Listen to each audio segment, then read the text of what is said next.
What just happened?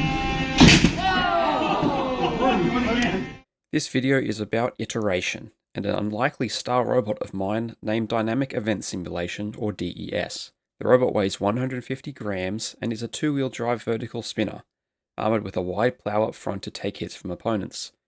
I like to make the tentative claim to this being the most destructive ant-weight combat robot in Australia, but it only got to that point after several rounds of progressive problem solving, field testing, and tweaks to land on a competitive robot. D.E.S. had an unlikely start as a beginner-friendly, accessible spinner, with the project starting in April of 2024. The brief was simple: a 3D printed robot that taught the builder combat robot basics and provided a competitive machine. D.E.S. had a two-wheel drive, as basic as it comes, and a spinner attached directly to a large drone motor. These motors were selected because they were on clearance sale from an Australian vendor. A chassis will be printed in one piece out of a flexible 95A TPU. I wanted the weapons set forward to maximise reach, so to fit the battery and electronics, the robot had to be made very wide. The plan was to assemble the robot, weigh it, and put whatever remained into the weapon disc, leading to a total spinning mass of 50 grams out of 150 available. In testing, the machine could do standing backflips on the torque of the weapon motor alone, a problem exacerbated by the weapon bar. That video never got produced, as I was unhappy with these as beginner machines. While technically these were basic archetypes, they were the most common and accessible parts, they were nuanced in their construction and difficult to repair. Regardless, I now had a robot, and I'd be remiss if I didn't compete with it. Some may remember that this machine has been featured before in a rather long video about an event in Adelaide. D.E.S. competed there with little success. With a manually throttled weapon, it was very difficult to spin up the bar without just tipping forward, and the top blades needed to be taped down, which lifted the wheels off the ground, funnily enough. Despite this, there was a nugget of potential from a fight quickly finished by a brutal one-hit knockout. Oh! Well, that's a weird act to me straight away. I think it's gone. Oh, and the weapon is dismounted as well. Oh my god. Oh, the bearing just popped out. I'll flip it around. 10, Should be right. 9. Parts for a later version of D.E.S. were provided by PCBWay. They have machined a set of titanium forks, which turned out very well and proved difficult to photograph due to how shiny they are. These parts are carbon fibre frame rails and a magnesium weapon shaft, manufactured for another robot named Tangent. All parts from the differing materials are well finished and toleranced, dropping straight into place with their mating components on the robots. At the time, I didn't care too much for D.E.S., but it was fully functional after its last event and so deserved a little attention to eke out some more performance. Gone were the printed forks, replaced by far stiffer polycarbonate ones, paired with small tines on the rear. To remove the manual throttle requirement, a ramping limit was introduced in the OpenTX radio profile, with the power enabled by a 3-position switch, 0, 50 or 100%. Software would then raise the actual power over the course of 3 seconds. A reprinted chassis was now made of AliExpress 64D TPU filament, far stiffer than the 95A used previously, but still tough enough to absorb impacts. This machine was completed near the end of November 2024 and will compete in the second Robot Royale event held at the University of New South Wales in Sydney. It's like a stealth bomber.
it says Wollongong spare.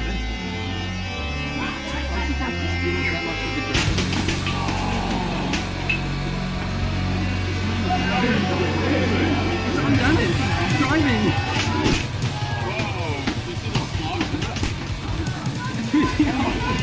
I think this is the best possible weapon for marina damage.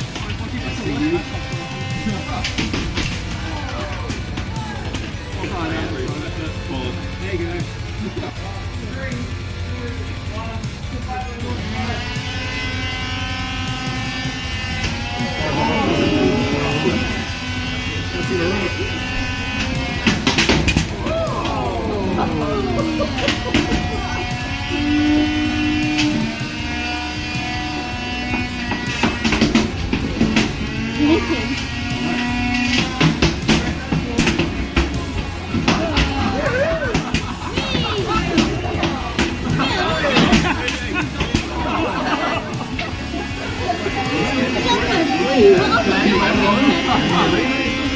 So ruined. What have you done?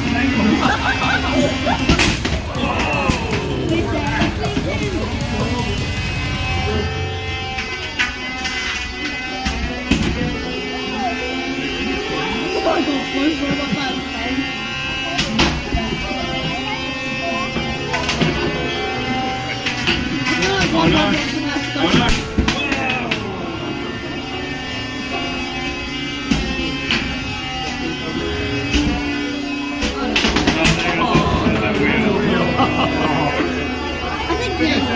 He's moving.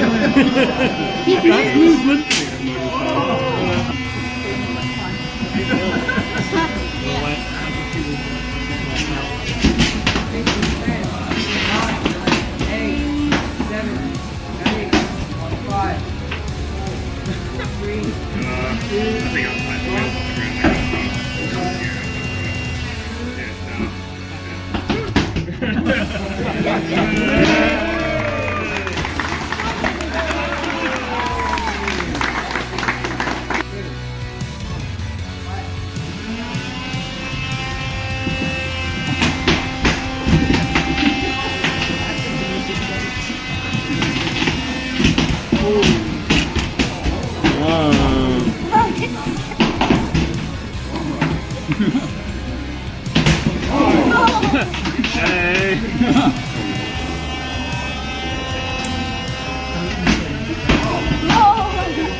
Oh no!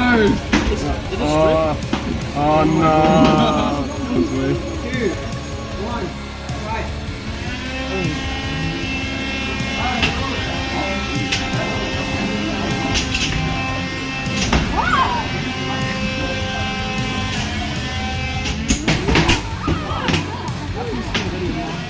That's right. Go a bit slower.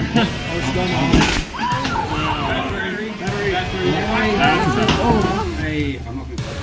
3, 2, 1, right.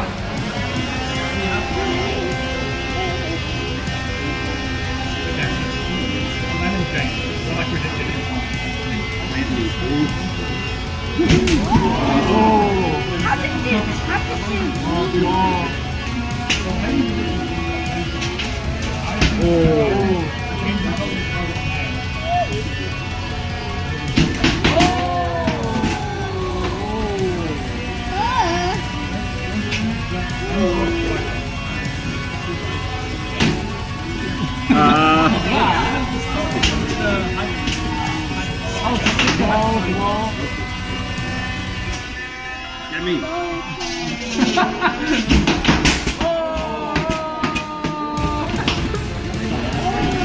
He stopped the landing! I think that's... Oh! 9, 8, 7, 6, 5, 4, 3, 2, 1. think he hit that line. Come on, come on. Oh, he's got to spin it up so slowly. Alright, I gotta do it manually. Oh, that's not going yes, manually. With the recent tweaks, the machine was starting to reach fighting form. Between the ramping and polycarbonate forks, the robot was now fairly drivable. The machine hit hard with 2 disassociated opponents. Some traditions will be set and continued at this event, namely the floor-ruining self-riding technique, sniping an arena light, knocking opponents out in a single hit, dive bombing into the pit to lose a finals match, and having the motor magnets shatter during the post-event rumble. That last one would annoyingly and consistently persist to this day. I still have not figured out why. More tweaks were in order to continue to further improve the robot. Twice, the bolts holding the forks pulled out the front of the chassis, so that section had to be thickened. To save weight, the wheels were thinned out, and lips were added up top to capture the plates and remove the need to take them down. The machine is now ready for its 3rd outing, in March of 2025 at Robot Royale 3. I just need to hit on for this.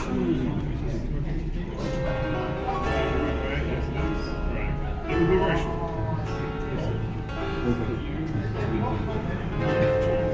ready? Alright. 3, 2, 1, go!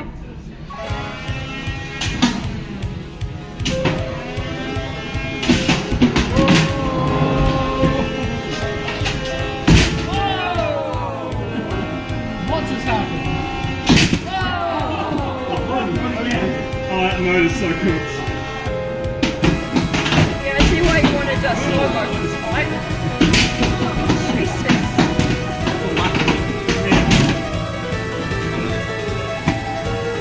Yeah, this is cool. That mode is on the roof. It's pretty cool. Boing, boing, boing. Weapon check again.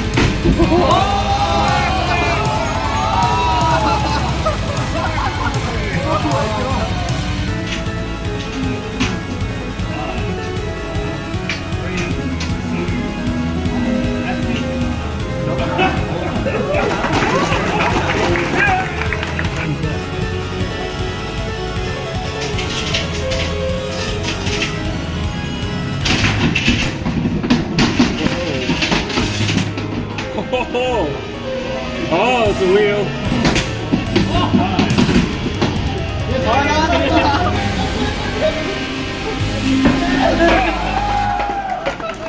3, 2, 1, fight!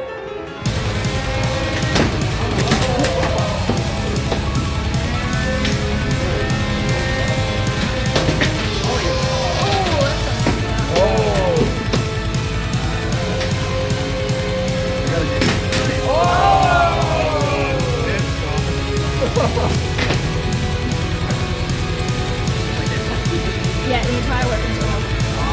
And you can see it in the corner. Stop!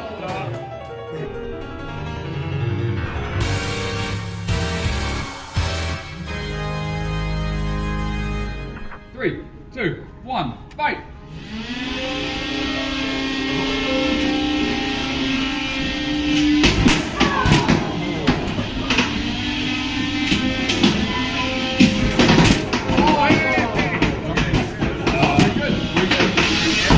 Eventually. Still going.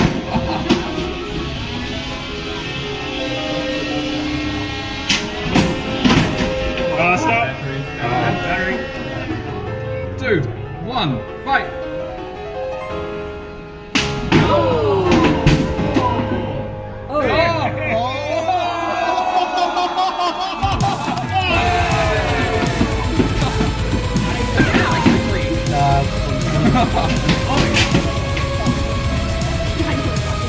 Now this is a real final test.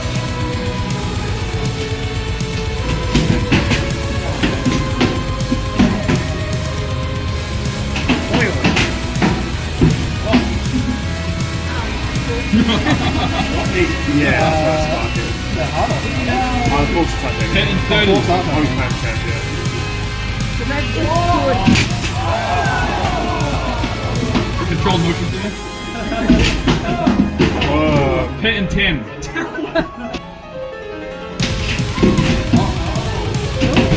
Whoa. Yeah, what did he do there? 10 seconds.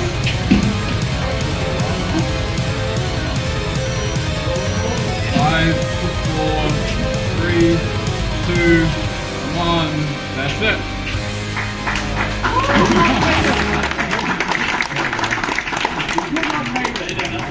So Judging that.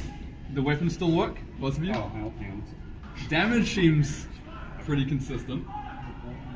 There's a bolt hanging out of the wheel. I don't know if James had any control. Doesn't that count? A lot of mobility. That's true. I got 3-dimensional. We can do a crowd vote. I'm surprised at those lights. Alright. One more bit. Overtime. Alright, so the green robot, Clamp Champ. And then D.E.S. Who thinks D.E.S. won? Oh, I think Clamp Champ got it just.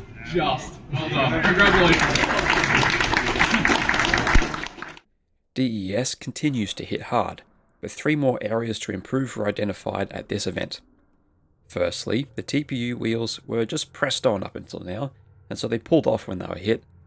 Now they're superglued onto the shaft for the future. They can be removed from the smooth steel shaft with a little bit of force. Secondly, cutting some material out from the front chassis beneath the weapon meant the blade could reach low enough to hit forks. This should be integrated into the model to make it less jank for the future. Finally, the robot is still a bit unstable, as it'll fly off every time it delivers a hit. I think the polycarbonate forks act as springs, storing some energy from the reaction forces of a hit that it then releases to throw the robot over. Or perhaps they simply bend enough to allow the bar to clip the floor. A simple fix is to try and stiffen them up. Steel will be way too heavy, carbon fiber or aluminium would almost certainly break, so titanium is the best option, as it often ends up being. It is extremely important that the forks don't fail, as losing even one means the robot is too unstable to spin up its weapon. These are the parts that PCBWay cut for me and are 2mm thick. The forks are 4 grams heavier than the polycarbonate variants, which meant that the machine is well over the 150 gram weight limit. By substituting the N20 drive motors with N10s of a similar power output, meant the machine was just underweight while still having the same drive speed. Now, before covering the penultimate event, I wanted to depict what I think makes DES a competitive and effective machine beyond the superficial details. Generally, the robot is pervaded by that original brief of a dead simple design. It has the fewest moving parts and the fewest components of anything I've yet built, which lends itself to reliability one would struggle to engineer into a machine like Split. Traditionally, my robots have been made of a large quantity of simple parts, whereas DES has a small quantity of complex, highly specialized components, of which in each detail in material and design matters. In order to hit hard, a robot must store as much energy as possible, then deliver it as fast as it can. Obviously, having a large and heavy weapon is a good start, but in this case it's mounted to a fairly middling 2000 kV motor, half the speed of Split. Spinning a weapon too fast means they grind rather than bite. I think the somewhat average RPM of this bar ensures every hit actually engages. The drivetrain plays a critical part too. While it is slow to turn on the gyroscopic forces of such a huge weapon, the straight line speed is actually quite high, which maximizes how much of the tooth is fed into the opponent before connecting. As a result, the driving style is quite point and shoot, as one tries to lead their shots, then lining up to where an opponent should be and sending it forwards. Finally, this robot has gone through several rounds of testing and improvement. It's fundamentally the same machine we started with, but with the time taken to analyze and iterate on the fine details that has made all the difference. DES Mark I was quite frankly useless. It runs the same weapon bar, the same weapon motor, the same drivetrain, the same electronics, and the same general layout as Mark I, but would never have performed without the cycle of iteration covered here. This is true for any engineered product, combat robot or not. As for all my previous robots, the CAD files are available online if you wish to view and learn from them. There's a link in the description to the GrabCAD page. With that, in May of 2025, the fourth variant of DES entered again into the Robot Royale tournament and try and achieve a top result.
I think that's battery. 3, 2, 1, fight!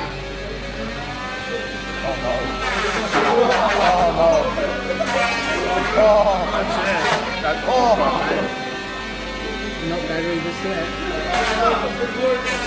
Oh, that's battery.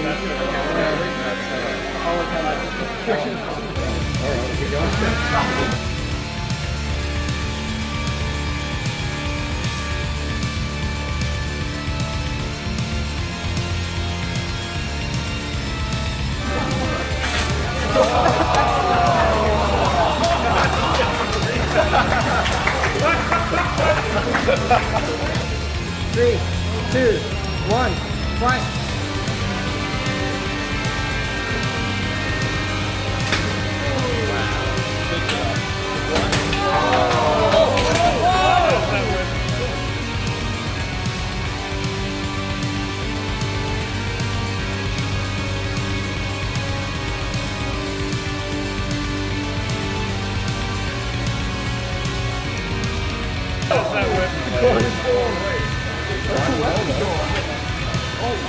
Red is pretty much the best for the finish point.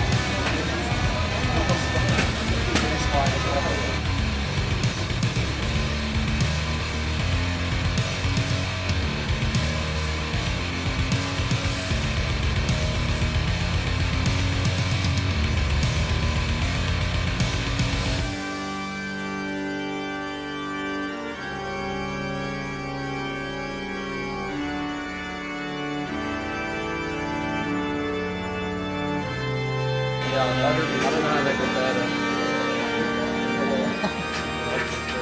She's doing down.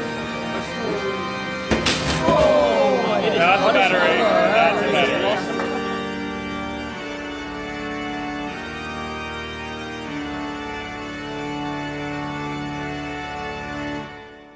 Are we ready?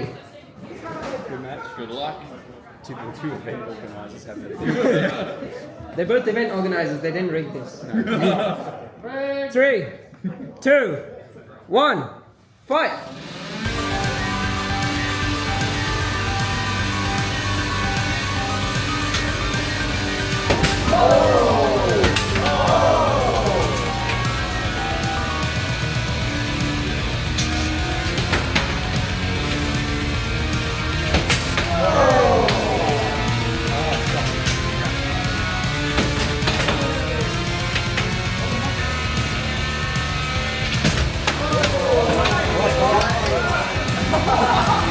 the light in the arena?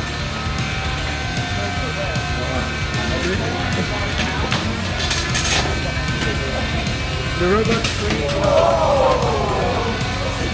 And he's back. 30 seconds to the pit.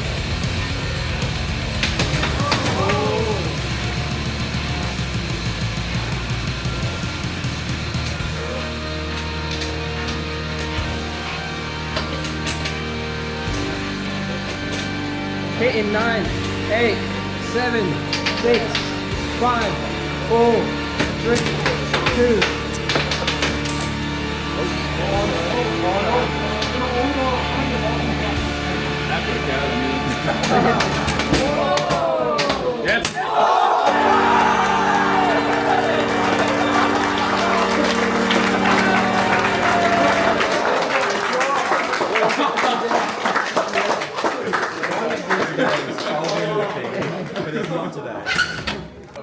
Well then, I must congratulate my opponent, the winner of the open class answer today, Hayden.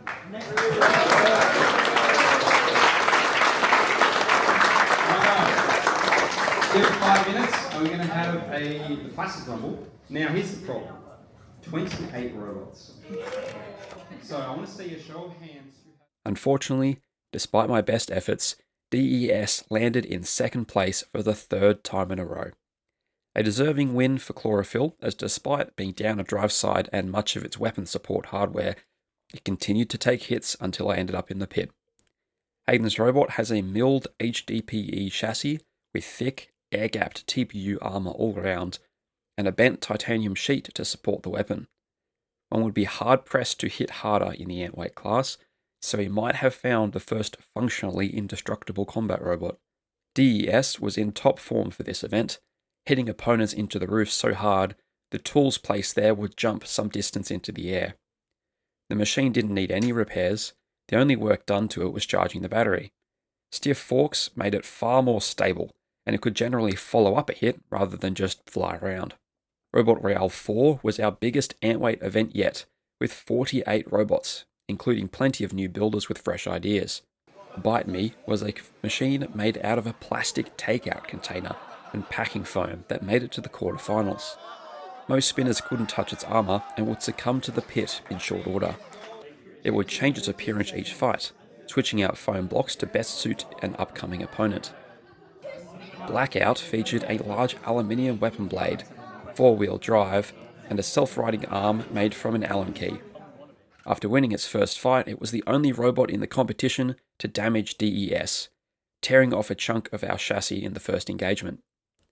Finally, Squish and Spin featured a 35-gram undercutting bar mounted to a TPU frame and generally assembled from cheap off-the-shelf parts.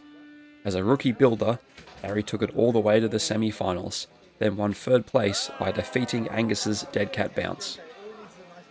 As for D.E.S, I don't think I'll be making any design changes for the next event.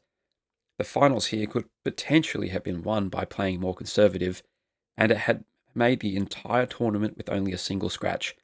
It will compete again, but my focus will turn to other machines, such as Tangent and Subdivide P. Until next time.